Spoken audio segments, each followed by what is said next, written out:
ठाणे, भिवंडी, निजामपूर आणि मीरा भाईंदर महापालिका क्षेत्रास पाणीपुरवठा करणाऱ्या स्टेप प्रकरणात 500 दशलक्ष लिटर क्षमतेचे नवीन पंप हाऊस आणि 12 किलोमीटरची नवीन जलवाहिनी याच्या कामाचा शुभारंभ पालिका आयुक्त सौरभ राव यांच्या हस्ते नुकताच करण्यात आला।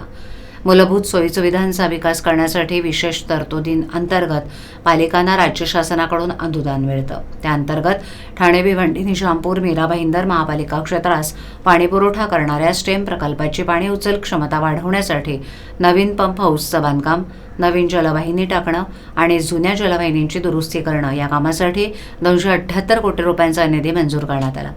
तत्कालीन मुख्यमंत्री आणि आत्ताचे उपमुख्यमंत्री एकनाथ शिंदे यांनी या निधीस ऑक्टोबर 2024 मध्ये मान्यता दिली। तांत्रिक मान्यता होऊन सुमारे 3 वर्ष प्रलंबित राहिलेल्या या प्रकल्पासाठी ठाणे महापालिका आयुक्त सौरभ राव यांनी पाठपुरावा केला।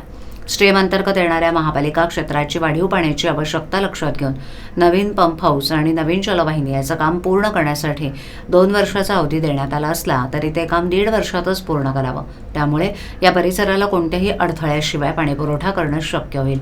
तसंच भविष्यात वाढीव पाणी उपलब्ध झाल्यास तेही या यंत्रणेमार्फत पुरवणं शक्य होईल, असं पालिका आयुक्त सौरभ राव यांनी या प्रसंगी स्पष्ट केलं।